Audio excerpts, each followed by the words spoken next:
Shalom saudara-saudara yang dikasihi Tuhan.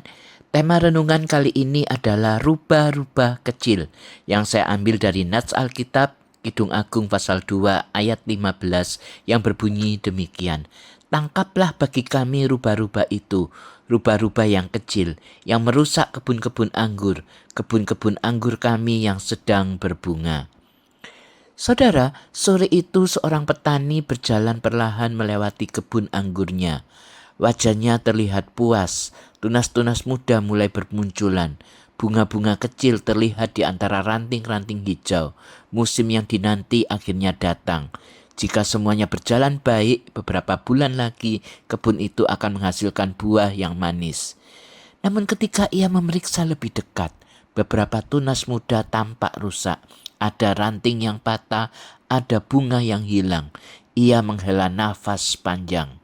Ia tahu penyebabnya, bukan badai, bukan binatang besar, bukan perampok, melainkan rubah-rubah kecil.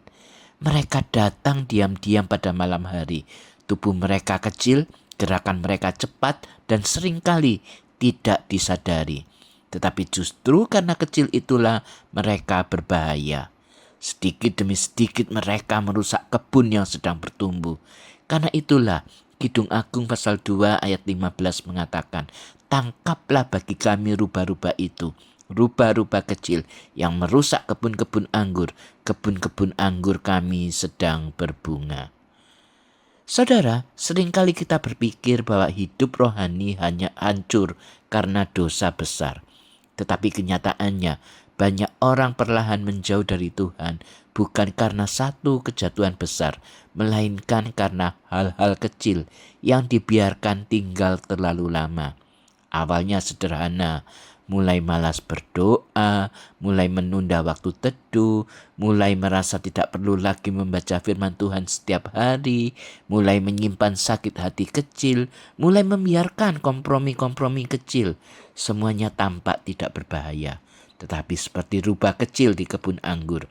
Hal-hal itu perlahan menggerogoti hati kita. Kasih kepada Tuhan yang dulu menyala mulai redup. Kepekaan terhadap suara Tuhan mulai hilang.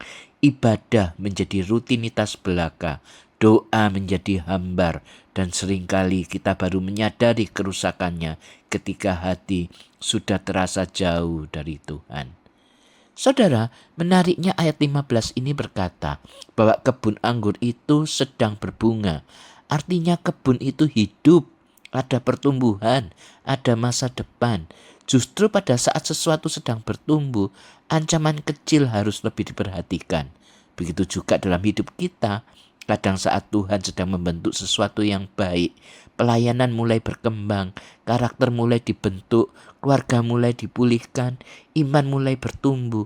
Justru saat itu kita menjadi lengah. Kita berpikir semuanya baik-baik saja. Padahal rubah-rubah kecil sedang masuk diam-diam. Karena itu firman Tuhan berkata, tangkaplah, bukan besok, bukan nanti, tetapi sekarang. Sebab dosa kecil yang dipelihara akan menjadi besar. Kepahitan kecil yang dibiarkan akan menjadi akar pahit. Kompromi kecil yang terus diulang akan membentuk kebiasaan. Tuhan rindu kita menjaga kebun kehidupan rohani kita. Ia tidak hanya ingin kita bertumbuh sebentar lalu layu, Ia ingin hidup kita menghasilkan buah. Mungkin hari ini Tuhan sedang menunjukkan beberapa rubah kecil dalam hati kita. Ego yang sulit ditegur, kemarahan yang disimpan, kemalasan rohani, kebiasaan dosa yang tersembunyi, atau hati yang mulai dingin terhadap Tuhan. Jangan biarkan semuanya tinggal terlalu lama.